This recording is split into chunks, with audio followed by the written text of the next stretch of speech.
Esta palavra que eu vou trazer para vocês é uma palavra que durante muitos anos eu lia e confesso que eu não entendia.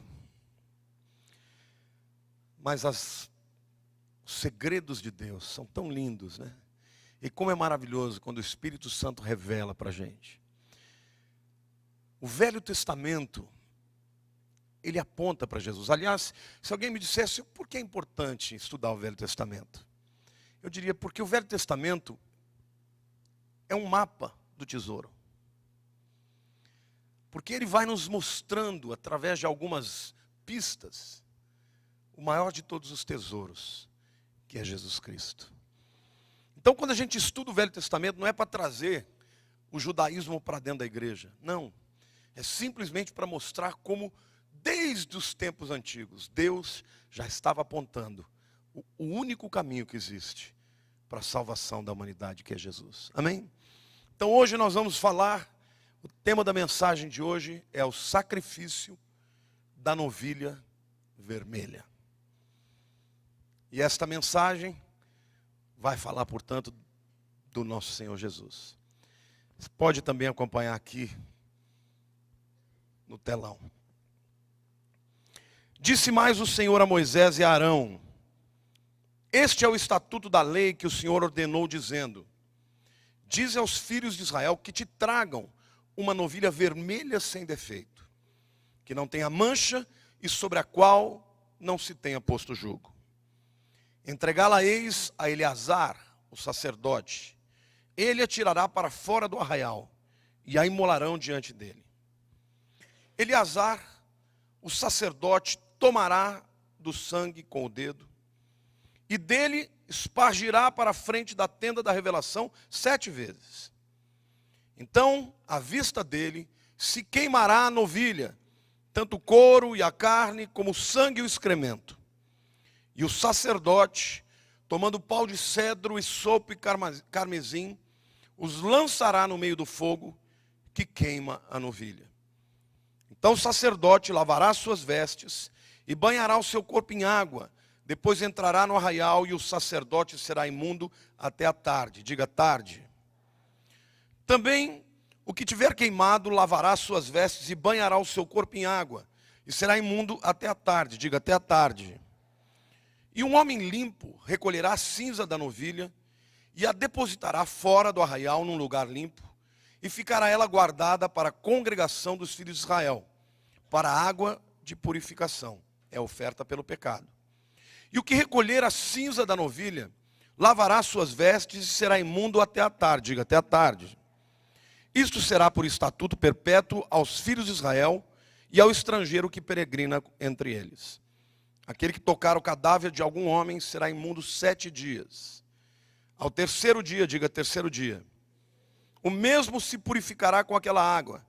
E ao 7º dia, diga 7º dia, se tornará limpo. Mas se ao terceiro dia não se purificar, não se tornará limpo ao 7º dia. Todo aquele que tocar o cadáver de algum homem que tenha morrido e não se purificar, contamina o tabernáculo do Senhor. E essa alma será extirpada de Israel, porque a água da purificação não foi aspergida sobre ele. Continua imundo. A sua imundície está ainda sobre ele. Esta é a lei. Quando o homem morrer numa tenda, todo aquele que entrar na tenda e todo aquele que nela estiver, será imundo 7 dias. Também todo vaso aberto sobre que não houver pano atado, será imundo. E todo aquele que no campo tocar alguém que tenha sido morto pela espada, ou outro cadáver, ou um osso de algum homem, uma sepultura, será imundo 7 dias. Para o imundo, pois, tomarão da cinza da queima da oferta pelo pecado, e sobre ela derramarão água corrente num vaso. E um homem limpo tomará hisopo e o molhará na água, e aspergirá sobre a tenda, sobre todos os objetos e sobre as pessoas que ali estiverem, como também sobre aquele que tiver tocado o osso ou que foi morto, ou que faleceu à sepultura. Também o limpo ao terceiro dia, diga terceiro dia.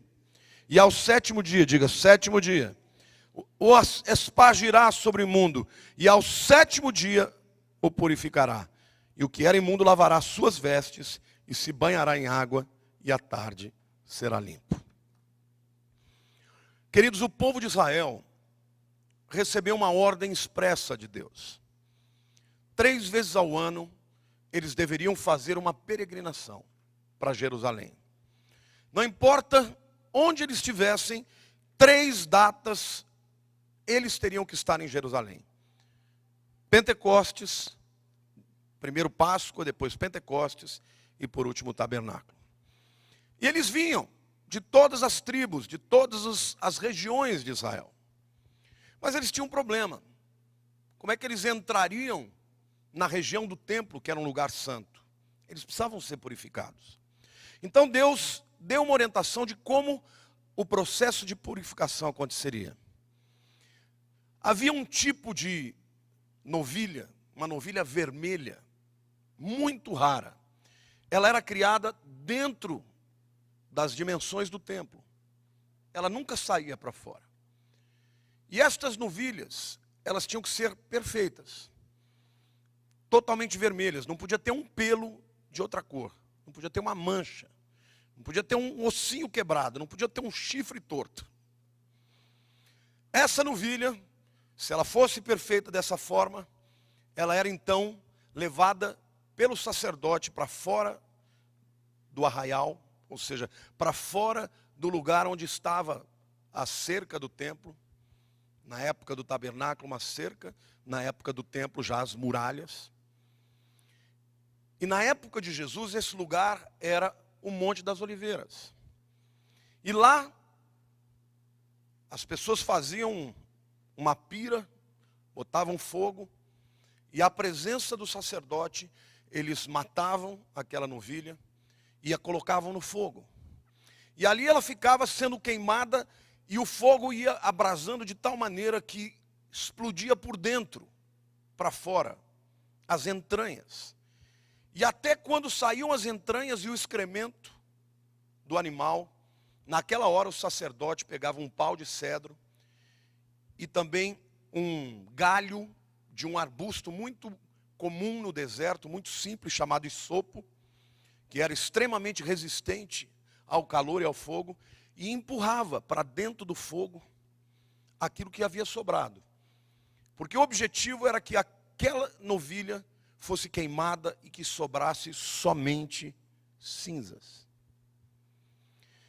Então, a partir daí, o sacerdote, antes de jogar no fogo, havia botado a mão e tirado o sangue daquela novilha, e ele então caminhava. No tempo de Jesus, havia uma ponte do muro do Monte das Oliveiras até a entrada da porta oriental, e ele entrava diretamente por uma ponte, ia para dentro do templo e lá ele aspergia 7 vezes com o sangue daquela novilha.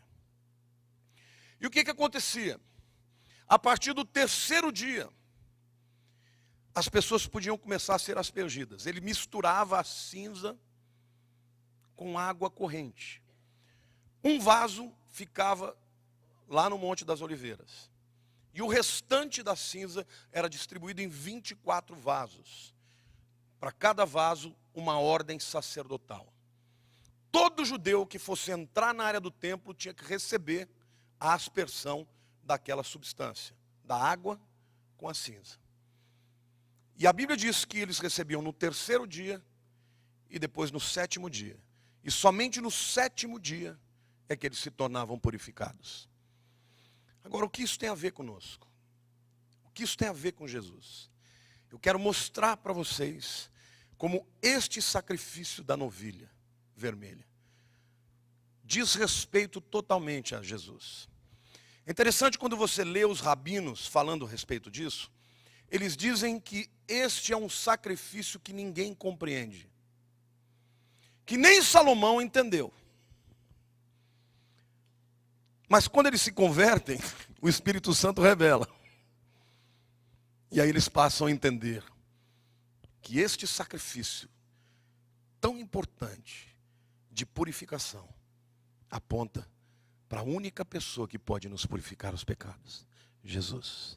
Diga para o teu irmão, aperta os cintos, abra os olhos, aguce os ouvidos. Diga assim, eu sou filho do Deus vivo. Diga, tudo aquilo que a palavra de Deus diz, eu tenho. tudo aquilo que a palavra de Deus diz, eu sou. Digo, a minha mente está aberta, os meus ouvidos aguçados, o meu coração aberto, para ser transformado pela palavra do Senhor nesta noite. Amém? Aplauda o Senhor, diga eu creio, eu recebo em nome de Jesus. Aleluia! Glória a Deus, diga glória a Deus. Diga aleluia! Diga hoje Deus vai mexer na minha vida. Amém? Cutuca o teu irmão, diga acorda rapaz. Diga abre o coração que Jesus vai falar com você. Aleluia. Eu quero dividir essa palavra para ficar bem prática para você em 3 partes diferentes. Na primeira parte eu vou falar especificamente sobre as características, as qualidades da novilha. Na segunda parte eu quero falar para vocês sobre a morte, o processo da morte, como deveria ser feita. E na terceira parte eu quero falar do processo de purificação. Amém? Estão preparados? Quais eram as características da novilha? Primeiro, ela era raríssima. Ela era puríssima. Não tinha nenhum pelo que não fosse vermelho. Ela era totalmente separada do rebanho de Israel. Assim como Jesus. Deixa eu dizer uma coisa para vocês. Existem muitos outros grandes homens na história. Mas nenhum deles pode purificar os seus pecados. Buda foi para o mato e passou anos da sua vida para voltar e descobrir que nós somos pecadores. Podia ter feito isso simplesmente olhando para dentro de si mesmo. Mas não aponta o caminho da purificação, só diz que você tem que meditar, tem que buscar e fica aquela nheco-nheco. Confúcio, Maomé, Gandhi, quantos homens na história passaram? Nenhum deles pode purificar os seus pecados. Por isso, Deus exigiu que fosse uma novilha raríssima. Assim como é o seu filho. Ele é único. Não há outro nome acima do céu, embaixo da terra, pelo qual possamos ser salvos. Somente o nome de Jesus. A segunda característica, ela tinha que ser perfeita. Perfeita, portanto, não podia ter problema genético, não podia ser manca, não podia ter um osso quebrado, não podia ter um chifre torto, não podia ter nada que não fosse perfeito, simplesmente por uma razão. Jesus é perfeito, ele nunca pecou, ele nunca invejou, ele nunca traiu, ele nunca se irou, ele nunca se irritou. Aí tem gente, pastor, mas ele chicoteou as pessoas. A ira de Jesus não foi porque o seu corpo foi aviltado, mas porque a casa do seu pai foi vilipendiada. Entenda uma coisa, o teu Salvador é perfeito. E ele tem autoridade para salvar você. E se ele que é perfeito declara que você está perdoado, a Bíblia diz que onde abundou o pecado, superabundou a graça. Os pecados reunidos de toda a humanidade não se comparam ao poder e à perfeição do Senhor Jesus. Amém? Diga assim, o meu Senhor é muito mais santo do que a humanidade inteira é capaz de ser pecadora. Diga, o sacrifício dele paga a conta de todos nós. Amém ou não? Quando você duvida disso, você não está sendo humilde, você está duvidando da perfeição do Filho de Deus. E a terceira característica desta novilha é que ela nunca poderia ter um jugo sobre ela. O povo de Israel era um povo de uma comunidade agrícola e pecuária. O animal forte para o arado era o boi. Mas quando você bota o jugo sobre o boi, ele está atrelado, ele está preso e ele não pode ir para onde ele quer. Ele tem que fazer o caminho que o seu mestre manda fazer. Deus exige que esta novilha não seja nunca montada ou tenha sobre ela um jugo, porque aquele que veio para libertar não podia ser cativo. Entenda uma coisa, até quando prenderam Jesus, ele era livre. Jesus nunca teve uma cadeia moral, nunca teve uma cadeia espiritual, nunca teve um demônio que obrigava ele a fazer alguma coisa. Ele era Senhor sobre todas as coisas, ele era livre. E a Bíblia diz que ele não foi morto porque o mataram, ele diz, ninguém toma a minha vida, eu voluntariamente a dou. E ele se entregou livremente por você e por mim. Quando chegaram os soldados e Pedro tirou a sua espada e cortou a orelha esquerda de Malco, Jesus foi lá e colou e falou: Pedro, porventura, aquele que matar pela espada vai ser morto pela espada. E porventura eu não podia chamar ao meu pai, ele não mandaria uma miríade de anjos. Não é miríade que ele usou não é um exército, uma legião. Uma legião era de 4 a 6 mil soldados. Jesus disse: Pedro, eu podia chamar aí 4 mil anjos. Você acha que ele não dá conta disso aqui? Eu estou entregando a minha vida, amém? Diga para a pessoa do teu lado: o teu Salvador é livre e ele veio para te libertar. Diga: você não precisa andar debaixo de jugo, de cadeia, porque conhecereis a verdade, e a verdade vos libertará. Se o Filho vos libertar, verdadeiramente sereis livres. Aplauda o Senhor, diga: eu creio, eu creio, eu creio. Aleluia. Portanto, as características da novilha devia ser muito rara, perfeita e livre. Não tinha jugo sobre ela. Agora eu quero lhes falar sobre a morte da novilha. A primeira ordem de Deus é que, embora a novilha tenha sido criada dentro da área do templo, ela não ia ser morta lá dentro. Ela ia ser morta fora do templo. Por que isso? Porque ainda que Jesus tenha andado na presença de Deus a sua vida inteira, ele morreu fora da região do templo, no Gólgota, para que todos que passassem, judeus e gentios, pudessem vê-lo crucificado. E eu quero te dizer que a morte de Jesus precisa ser pública. Você tem que publicar na sua vida, na sua declaração, em tudo que você faz. Você tem que declarar a morte e a ressurreição de Jesus, porque este é o único caminho de salvação, amém? Diga para a pessoa do teu lado: Deus não dá ponto sem nó. A segunda coisa que a gente aprende sobre a morte, é que quando se fazia a pira para botar a vaca ou a novilha, para matá-la, primeiro matavam, o sacerdote tirava ali o sangue, e eles começavam, e o fogo começava a queimar, e de repente ela explodia de dentro para fora, as entranhas saíam, os excrementos saíam. Nessa hora o sacerdote usava um pau de cedro. O cedro é uma madeira nobre, ela é super resistente ao fogo. E ele usava isso para quê?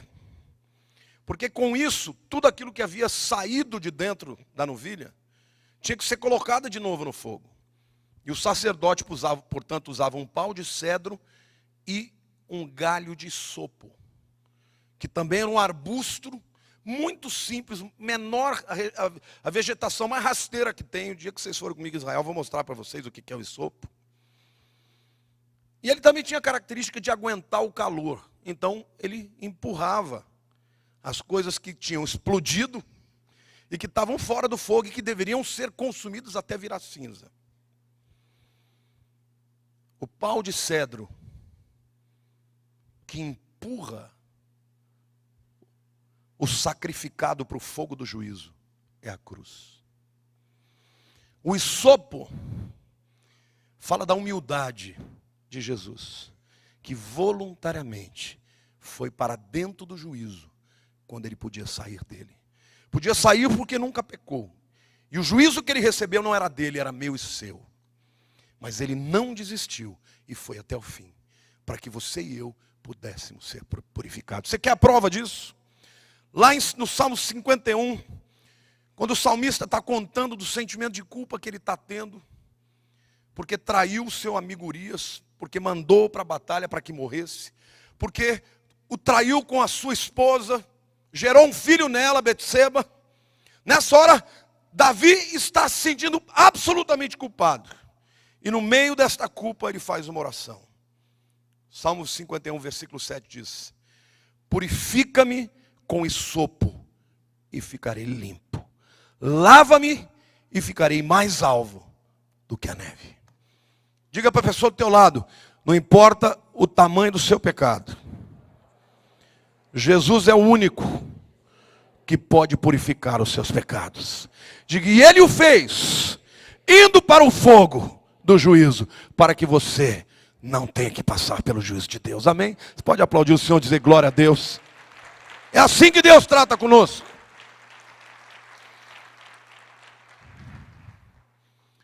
Falei, portanto, das qualidades da novilha. Falei do processo da morte. E agora eu quero falar do processo de purificação. Processo de purificação, quando o sacerdote, com a mão esquerda, pegava o sangue da novilha, ele colocava num recipiente, e atravessando do Monte das Oliveiras, embaixo ficava o Vale de Cedron. Essa ponte foi feita exatamente para evitar que o sacerdote pisasse em alguma coisa morta pelo caminho. E ele então entrava no templo e aspergia 7 vezes diante da presença de Deus. Por que 7 vezes? Pergunta para o irmão, por que 7 vezes? Porque 7 na Bíblia é um número que fala de completude. A purificação que Jesus fez na presença de Deus é completa. Amém ou não? A prova disso é que quando ele morreu, ele ressuscitou, a primeira pessoa para quem ele apareceu foi Maria Madalena. E quando ele chegou diante de Madalena, Madalena se lança aos pés e vai tocá-lo. Ele afasta e diz, Maria, não me toques, porque eu ainda não compareci diante do meu Pai. Ele não podia ser tocado porque ele seria impuro e o sangue e o sacrifício não podiam mais perdoar os pecados. E a Bíblia diz que ele apresentou-se a si mesmo voluntariamente nos santos dos santos e purificou os nossos pecados de uma vez por todas. Vocês querem ver o que o livro de Hebreus fala? Hebreus 9, de 12 a 14. Paulo está falando aqui com um grupo de cristãos hebreus, judeus que se converteram e que por causa de algumas perseguições começaram a voltar a fazer sacrifício de animais. E aí o apóstolo Paulo diz assim, e não pelo sangue de bodes e novilhos, mas por seu próprio sangue, entrou uma vez por todas, digo uma vez por todas, no santo lugar, havendo obtido eterna redenção, diga eterna redenção. Deixa eu dizer uma coisa para você, o diabo quando você peca, quer que você acredite que você perdeu a salvação. A salvação é eterna. Não há um pecado que você possa cometer que vai tirar a sua salvação. Aí você vai dizer, pastor, então agora eu vou para a gandaia. Quer dizer que salvo está salvo mesmo, querido. O pecado, ele é uma amarra na tua vida. E o pecado pode te levar a um estado final de apostasia. E a apostasia é a negação de Jesus. Enquanto você não rompeu com Jesus, você não pode nunca perder a sua salvação. Tem crente que não entende a graça. Deu uma olhadinha de lado para a mulher bonita e falei, perdi a salvação, ainda bem que Jesus não voltou. Aí fica, pede, ganha, pede, ganha, pede, ganha, pede, ganha, pede, ganha. Ai, que suadeira que dá. Não é assim. A Bíblia diz que ele entrou e com o seu próprio sangue nos ofereceu redenção eterna. Olha para o teu irmão e diga eterno. Eterno não tem interrupção. E ele diz mais, porque se a aspersão de sangue de bodes e de touros, e vejam agora, e das cinzas de uma novilha santifica os contaminados, quanto à purificação da carne, quanto mais o sangue de Cristo, que pelo Espírito Eterno se ofereceu a si mesmo, imaculado a Deus, purificará das obras mortas a vossa consciência para servirdes o Deus vivo. Amém ou não? Paulo está dizendo, naquele tempo eram as cinzas de uma novilha misturada à água corrente que purificava o corpo. Hoje é o sangue de Jesus. Se o sangue de uma novilha purificava, que dirá o sangue do cordeiro? E querido, Jesus era tão tremendo. Vocês sabem que, vocês se lembram quando Jesus falou para os fariseus, vocês são sepulcro caiado? Lembra disso? Fariseus hipócritas, sepulcros caiados. Sabe por que ele falou isso? Essa questão de tocar em coisa morta era tão séria para o judeu, que os fariseus pintavam a sepultura de branco para eles não passarem por ela. Porque eles não queriam ser tocados em alguma coisa morta e serem contaminados. E Jesus falou, vocês ficam pintando as sepulturas para vocês não tocarem, mas vocês são as sepulturas. Que por fora vocês são todo bonitinho, branquinho, mas por dentro vocês estão cheios de morte. Então eu quero dizer algo para você. A Bíblia diz que a purificação de Jesus é eterna. E o crente não, ele se desvia do pecado por uma razão. Não é por medo, mas por gratidão. Eu quero que você entenda uma coisa. Quando o homem pecou, as duas primeiras coisas que aconteceram na sua vida. A primeira foi culpa e a segunda foi o medo. Culpa e medo é o estado do homem afastado de Deus. Mas Jesus morreu e o seu sangue veio sobre a sua vida para que você não vivesse nem debaixo de culpa e nem debaixo de medo. Porque o sangue dele nos purifica eternamente. Amém? Diga para a pessoa do teu lado, a redenção é eterna. O segundo aspecto que eu quero falar sobre o processo de purificação é a hora que isso acontecia. Quantas vezes vocês ouviram falar aqui, e ele ficará imundo até a tarde? Ou seja,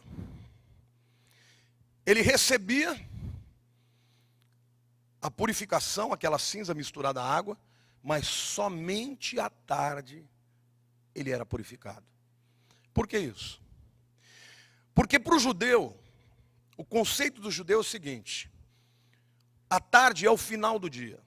O dia começa quando o sol se põe. E quando o sacerdote fazia o sacrifício da tarde, perante todos, todo mundo entendia uma coisa: o serviço sacerdotal se completou. Então a purificação de fato só acontecia à tarde, mas isso aponta para algo muito importante. O sacrifício da tarde acontecia 3 horas. Começava às 3 horas. Ia até umas 4h30, 5 horas. Às 3 horas exatamente, o sacerdote Jesus terminou a sua obra sacerdotal, tendo entregue a sua vida como sacrifício.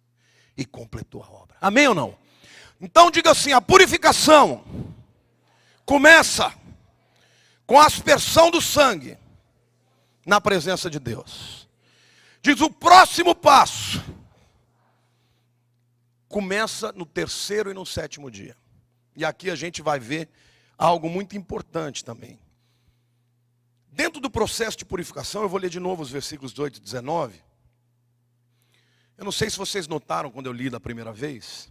O texto diz assim: um homem limpo tomará hisopo e o molhará na água e aspergirá sobre a tenda, sobre todos os objetos e sobre todas as pessoas que ali estiverem, como também sobre aquele que tiver tocado o osso, ou que foi morto, ou que faleceu, ou sepultura. Também o limpo ao 3º dia e ao 7º dia aspergirá sobre o imundo, e ao 7º dia o purificará. E o que era imundo lavará suas vestes, e se banhará em água, e à tarde será limpo. A primeira coisa que a gente vê aqui, que o propósito de Deus é que toda a casa das pessoas fosse limpa. E não só a casa, como os utensílios. Eu quero dizer uma coisa para você. Quando você é crente e está debaixo da purificação de Jesus, onde você pisa, aquele lugar vai ser transformado. Amém ou não? Deus vai usar você para purificar a tua casa, para purificar o teu trabalho, a sua vida profissional, o teu coração. As pessoas que estão perto de você vão ser purificadas. Agora, este homem limpo não é um homem perfeito. É o homem que foi primeiro purificado. Agora, deixa eu dizer uma coisa aqui para você. O hisopo fala de Jesus, como eu mostrei. Ele passava aquele galho de hisopo na água misturada a cinza e aspergia sobre as pessoas e sobre as coisas. E elas eram purificadas. A água, meu querido, é a palavra de Deus. As cinzas é o sacrifício de Jesus. Deixa eu falar uma coisa aqui que deve mudar o teu coração. Tem muita baboseira sendo pregada nos púlpitos. Tem muita pregação de autoajuda. Tem muita gente eu falando, você tem que pensar positivo. Você tem que ter uma vida positiva. Isso é muito negativo. Querido, não tem nem positivo nem negativo na Bíblia. Olha o teu irmão, digo, na Bíblia não tem nem positivo nem negativo. Na Bíblia tem o poder do sangue de Jesus. Você quer vencer o diabo, não adianta falar, eu vou vencer. Não adianta você falar, eu vou ser positivo. Querido, porque tem hora na vida da gente que a gente quer chutar o pau da barraca. E nessa hora, a tua declaração deve ser, o sangue de Jesus tem poder. O sangue do Cordeiro tem poder para mudar a minha vida. Amém ou não? Glória a Deus. Você crê nisso? Por isso, a mensagem na boca de um crente tem que ser a mensagem da palavra, que é a água, misturada com a cinza, que é o sacrifício do Cordeiro. O que o diabo treme e estremece, não é pregação bonitinha não. Ele treme, é do poder do nome de Jesus. Então pregue esta mensagem, porque esta é a mensagem que vai purificar. Vai purificar onde você tocar, para quem você falar. Amém? Um homem limpo usará o hisopo. Jesus até te ajuda nisso. E ele vai usar daquela água misturada com a cinza para purificar a sua casa, os seus utensílios e as pessoas e os lugares. Não tem nada que Satanás tenha feito de morte na tua vida, que a ressurreição de Cristo não possa restaurar. Você está me entendendo? Jesus e a palavra de Deus precisa ser pregada hoje, desse nível, nesse nível. A tua palavra, a tua fé deve ser essa. O diabo quer que você olhe para você, para os seus fracassos, para os seus erros, para as suas escorregadas. Mas Deus está dizendo, você é impuro, tem um caminho para a purificação. Porque peregrinos somos todos nós. O peregrino saía de onde estivesse para Jerusalém, porque ele queria estar na presença de Deus. E queridos, nós somos peregrinos nessa terra. E um dia todos nós vamos estar na presença de Deus. Agora a Bíblia é muito clara. Aquele que se recusasse a ser purificado, tinha que ser extirpado. E um dia nós vamos estar na presença de Deus. E o que Deus vai perguntar para você, você foi purificado? Pastor, mas não tem novilha mais. Não tem cinza mais. Mas isso era só sombra que apontava para Jesus. Um dia todos nós vamos estar na presença de Deus. E de um lado vão estar aqueles que clamaram por Jesus. E de outro lado vão estar aqueles que o rejeitaram. Só há um jeito do homem ser purificado. Através de Jesus. Amém? Mas ainda no processo de purificação, uma coisa que eu acho linda, é que o texto diz que ao terceiro dia da morte da novilha, tinha a primeira aspersão. Então as pessoas iam entrando, iam sendo aspergidas. E isso se repetia de novo ao sétimo dia. E depois do sétimo dia elas estavam purificadas. Aí então elas podiam entrar de fato, as mulheres na área do pátio das mulheres, os homens no pátio dos homens, os sacerdotes no lugar santo e o sumo sacerdote no lugar santíssimo. Por que o terceiro e por que o sétimo dia? O terceiro é fácil de você descobrir. Quando começa o processo de purificação? Na ressurreição de Jesus. Querido, eu vou dizer uma coisa para você. Se Jesus tivesse morrido e permanecido na sepultura, ele não podia te libertar de obras mortas. Porque como alguém pode te livrar da morte se ele não vence a morte? Mas ele venceu a morte. Ainda que o inferno tenha tentado segurá-lo, ele ressuscitou ao terceiro dia.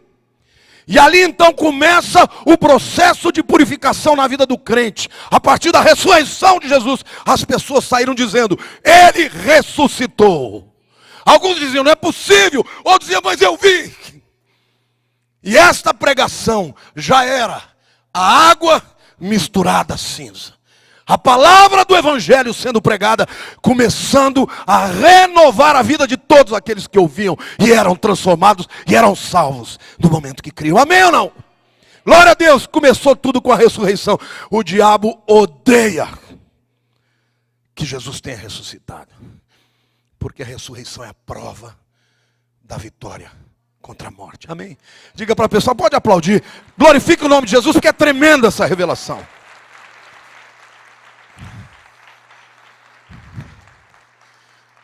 Querido, a sua vitória não está na tua capacidade. Não está tampouco na sua força de vontade. Porque tem gente que fala, eu não vou pecar, e escorrega na banana. Você quer ficar firme? Seja purificado. Busque o Senhor. Lembre-se, Jesus ressuscitou ao terceiro dia. Mas o interessante é que o texto diz que no terceiro dia ele era aspergido. Mas a purificação final acontecia só no sétimo dia. E aí está uma outra revelação. O número 7 na Bíblia é um número completo. O 7 sempre fala do final de um ciclo. E Deus fala para o homem, 6 dias são do homem, mas o sétimo é do Senhor. 6 dias trabalharás, no sétimo descansarás, é dia do Senhor. Portanto, o número 7 é o final de um ciclo. Em Israel existem muitos ciclos múltiplos de 7. Mas o apóstolo Pedro ele nos dá a dica para o segredo deste sétimo dia. O apóstolo Pedro diz assim, um dia para Deus é como 1000 anos. 1000 anos como um dia. E quando você faz as contas pelas genealogias da Bíblia, você descobre que de Adão até agora, passaram 6 milênios, 6 dias. A humanidade já entrou no sétimo dia, no dia que o Senhor voltará. Quando o ciclo terminará. E a Bíblia diz que quando ele vier, quando tocar a trombeta, os mortos vão ressuscitar. E vão ressuscitar para um corpo incorruptível.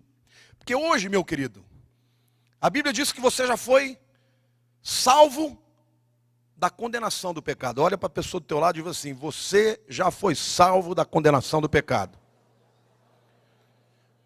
Mas você ainda peca? Quem já pecou aqui hoje? Quem não pecou hoje aqui, nenhuma vez sequer, levante a mão. E acabar de pecar. Ah, pastor, mas eu não quebro nenhum dos mandamentos. Você quebra, assim, todos. Você nunca idolatrou alguma coisa mais do que Deus? Já. Você nunca matou? Eu não, pelo amor de Deus. Não, você já odiou. A Bíblia diz que se odiou, matou. Você nunca adulterou? Não, de jeito nenhum. Alguns vão ficar até quietinhos, né? Não vão nem falar isso. Mas os que vão dizer, nunca adulterei, adulterou sim, porque se olhou para uma mulher diferente, já adulterou. Então se você olhar para a lei, de cabo a rabo, você já pecou em todos. Hoje, a Bíblia diz que você é livre da condenação do pecado. Quando a gente começa a andar com Jesus, a gente começa a ser livre do poder do pecado. Mas um dia, diga que não está muito longe, que eu vou ser livre da presença do pecado. Porque nesse dia você vai receber um corpo glorificado, que nunca mais vai pecar, e nunca mais o pecado encontrará lugar na sua vida. Amém ou não? Por isso que o processo de purificação começa na ressurreição. Porque a partir da ressurreição a igreja tem uma mensagem. E a mensagem da cruz. A mensagem do Evangelho. A mensagem é que o sangue do Cordeiro abriu um novo e vivo caminho para a presença do Pai. Amém ou não? Mas nós ainda vivemos nesse mundo com os nossos dilemas, com as nossas lutas, buscando agradar a Deus e muitas vezes pisando na bola.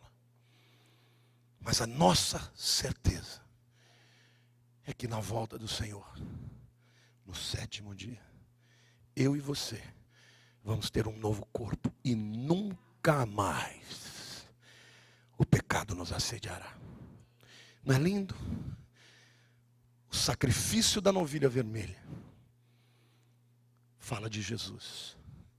Por isso, meu querido, Satanás quer que você ande debaixo de culpa. Ninguém serve a Deus direito debaixo de culpa.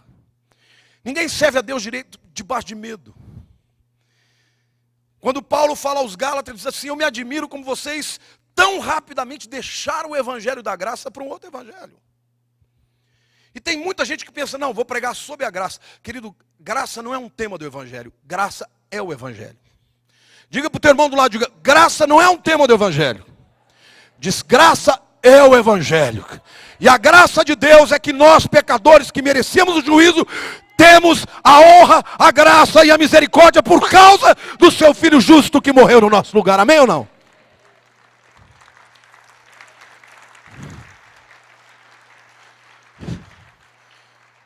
A Bíblia diz que a misericórdia triunfa sobre o juízo. Por quê? Porque na cruz o juízo foi concretizado. Mas Jesus morreu e ressuscitou. E quando ele rompeu a morte, a misericórdia triunfou.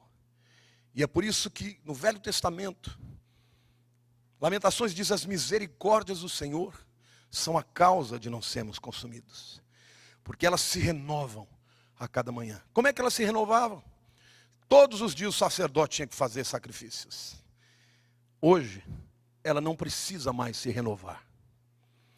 Porque o termo renovar significa que ela caducou, envelheceu e precisa ser trocada. Hoje, a gente poderia dizer: as misericórdias do Senhor são eternas.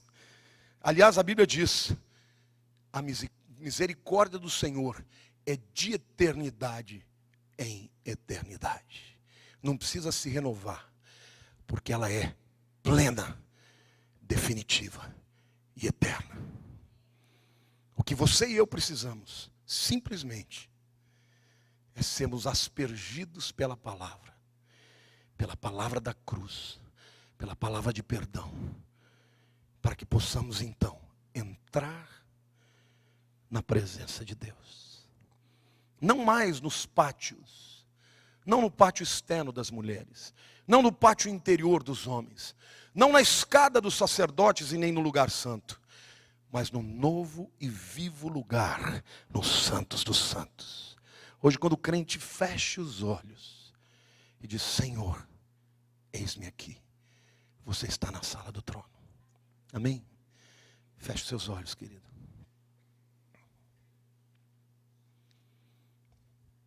Não apaga tudo não, que eu quero ver as pessoas, por favor.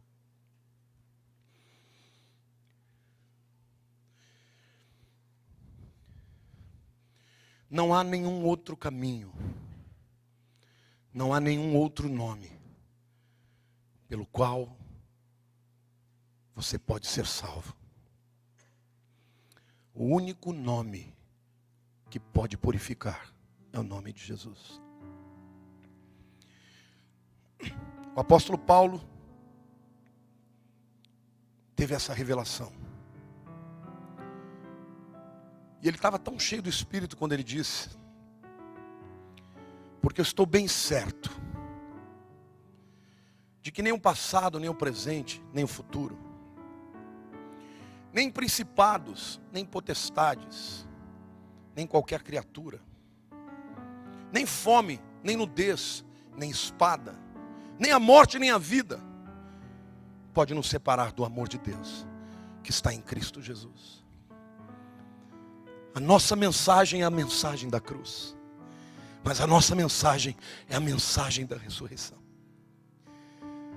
Porque na cruz ele recebeu o meu juízo, mas quando ele ressuscitou, ele inaugurou um novo tempo de graça, de misericórdia, para que você e eu pudéssemos andar em liberdade, não dominados pelos sentimentos, pelas emoções, porque o homem, quando é dominado por sentimentos, ele vai para o fracasso.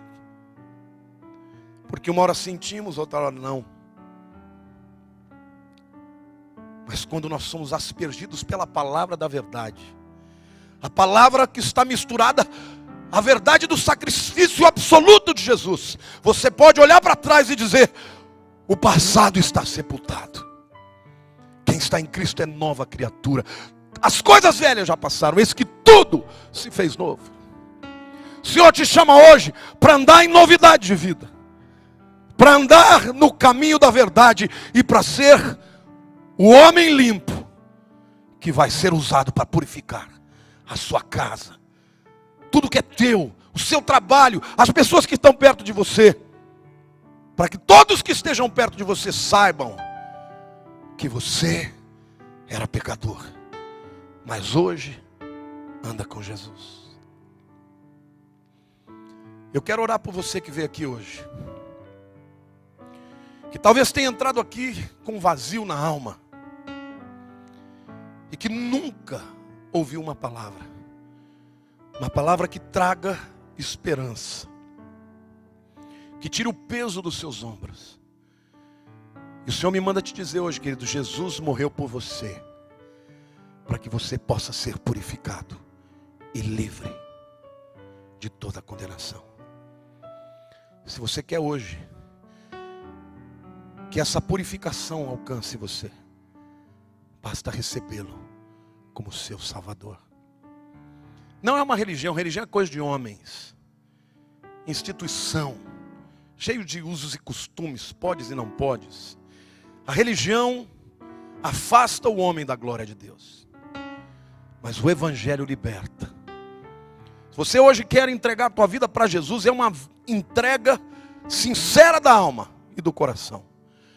Eu quero orar por você e te ajudar a fazer isso. Basta que você levante a mão e ore comigo. Levante a mão se você está entregando a sua vida hoje, seu futuro, seu passado, onde você estiver. Levante a tua mão. E eu quero orar por você. Se você quer entregar a tua vida para Jesus hoje. Há alguém aqui? Paga um pouco a luz. Não olhe para ninguém. Se você entregar a sua vida hoje, os seus pecados vão ser perdoados. Eu vou perguntar mais uma vez: alguém tem que entregar a tua vida para Jesus, sua vida para Jesus? Levante a sua mão. É a última oportunidade que eu vou te dar. Há alguém aqui? Eu não sei se todos são crentes, mas a palavra da graça precisa ser apropriada. Se você não se apropriar, se você não tem a Jesus e ainda não quer, você estará por sua conta. Agora eu quero orar por você que já é crente, para você que já deu a sua vida para Jesus, mas muitas vezes fica pulando de um lado para o outro. Ora crê que está salvo, ora crê que está perdido. Não entende o que é viver livre da culpa e do jugo. Se você hoje quer entregar a tua vida para Jesus, não para ser salvo, mas para viver livre, para poder andar na sua verdade, para ser instrumento de libertação, para não andar mais debaixo de cadeia de opressão, coloque o Evangelho de Deus e o poder do Evangelho em tudo que é teu,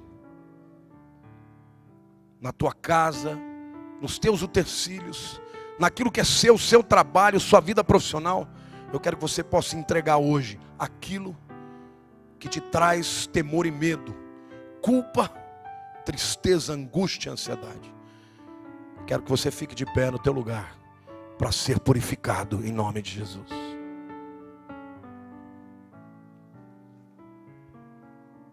Quero chamar a equipe de louvor aqui.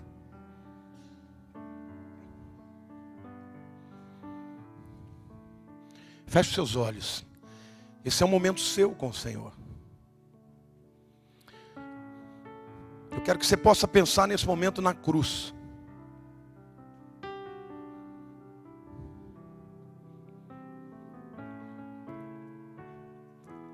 A cruz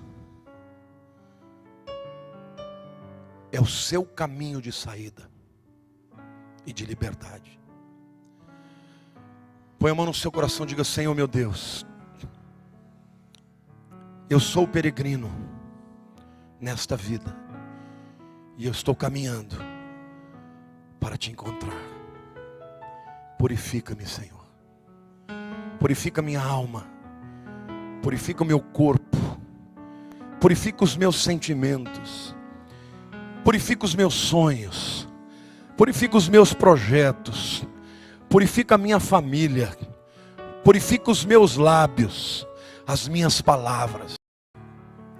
Porque eu quero viver nesse mundo, Senhor, como aquele que tem acesso à tua presença. Perdoa-me, Senhor, porque mesmo salvo, muitas vezes eu não tive autoridade para ministrar a salvação na vida dos que não creem.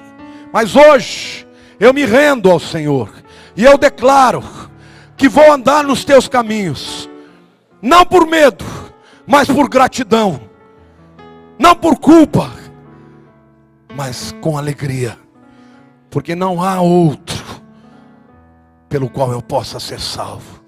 Tu és o meu Senhor, meu sumo sacerdote, tu és a oferta pelo meu pecado, tu és o meu melhor amigo. Eu te adorarei todos os dias da minha vida. Eu consagro, Senhor, o meu trabalho, meus sonhos, meus talentos, meus dons, tudo isto purificado debaixo da tua palavra, da palavra da cruz, do sangue do Cordeiro. O sangue de Jesus purificou completamente, de uma vez por todas. A morte foi vencida. E Ele nos prometeu: estarei convosco todos os dias, até o fim. Deus, eu quero orar agora pela família dos teus filhos. Eu quero orar, Senhor, para que o Senhor venha converter o coração dos filhos aos pais, dos pais aos filhos. Porque Satanás tem destruído as famílias, tem colocado feridas mortais no coração dos filhos contra os pais, que por suas incapacidades, pelos seus pecados, não tem conseguido resgatar. Mas eu declaro, Senhor, que Jesus morreu pelas famílias, e a purificação vai alcançar as casas e as famílias. E o Senhor vai restaurar ao pai, ao filho, o filho ao pai, o marido à esposa, a esposa ao seu marido, em nome de Jesus.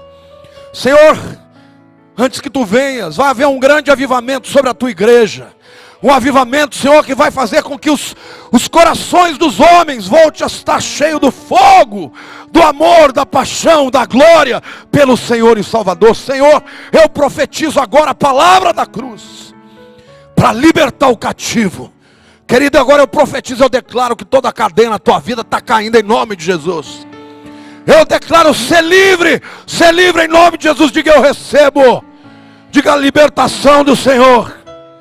Diga: Satanás não vai me prender, não vai me vencer. A minha vida vai atingir o propósito de Deus. Diga: eu estou no caminho para a presença do Senhor. Pega na pessoa, na mão da pessoa do teu lado. A igreja tem um poder extraordinário. Sabe por quê? Porque aqui são todos pecadores. Não tem ninguém aqui que possa julgar o outro. Ninguém pode ser juiz de ninguém. Todos nós aqui fomos restaurados pelo sangue do Cordeiro. A igreja não deve ser conhecida como juiz de causa nenhuma. A nossa causa é Cristo. E a marca do cristianismo é o amor. Não perca o seu tempo acusando A ou B. Ame, que o poder de Jesus liberta a todos. O homossexual, a prostituta, todo mundo. Não temos que ir para a televisão debater se pode casar homem com homem. Nós temos que amar e deixar o poder da cruz libertar os cativos. Amém ou não? E Deus quer usar a tua vida, meu querido. Deus quer usar a tua vida. Porque você e eu fomos purificados. Não é lindo isso? Ele se envergonhou, se humilhou, morreu nu para cobrir a minha vergonha. foi rejeitado pelos seus, para que toda rejeição fosse curada. Querido, Deus está de braços abertos para você. O diabo quer que você acredite que você já pisou tanto na bola que não tem jeito para você. Mas não tem nada que você tenha feito que anule o sangue do Cordeiro. A tua conta já foi paga. Você está livre. Você está livre. É por isso que quando a gente chegar no céu, não vai ter ninguém que vai ficar de pé. Todos nós vamos cair diante da presença do Salvador. O Cordeiro que morreu no meu lugar. Sabe, querido,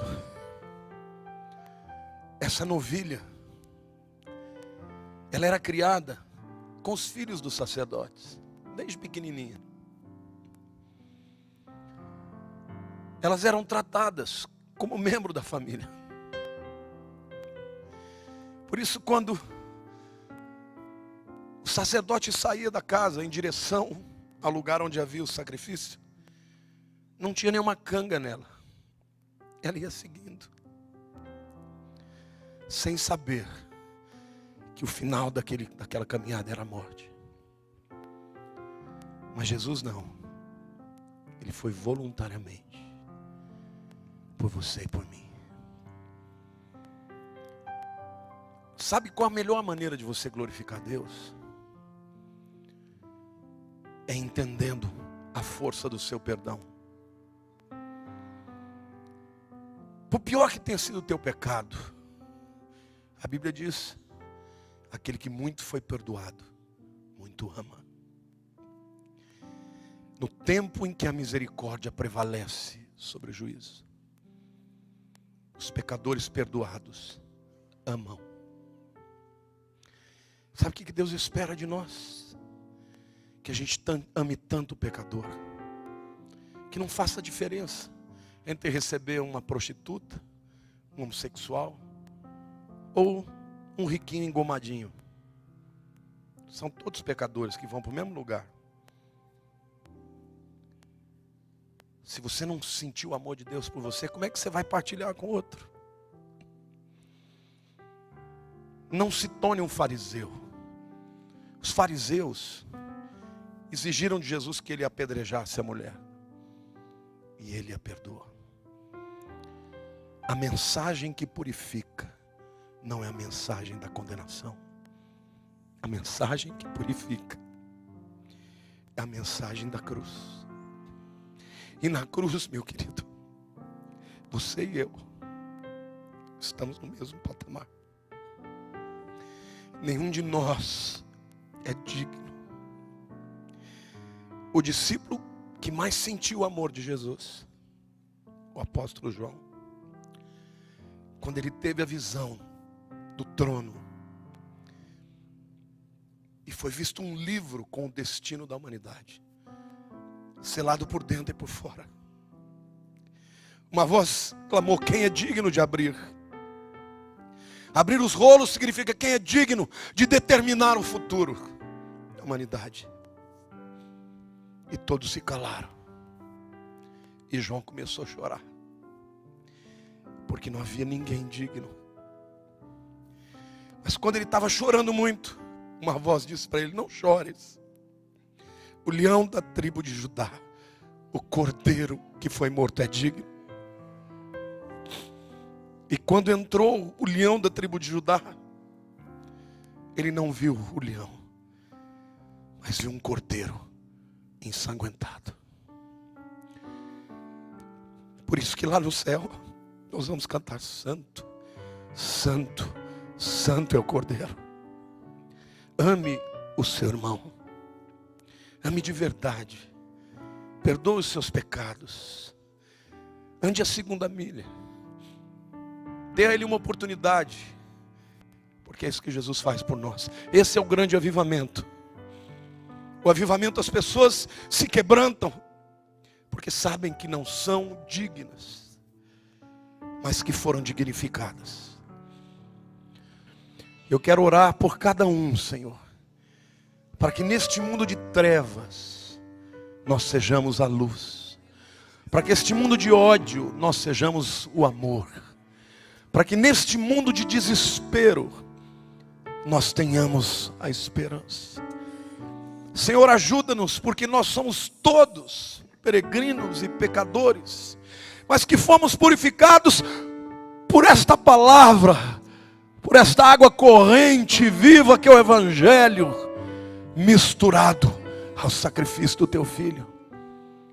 Eu declaro sobre a vida de cada um hoje, Senhor, uma tocha, um novo legado, uma nova vida de libertação, olhos de águia, que nós sejamos imã de atração para os pecadores, que as multidões venham e sejam libertas,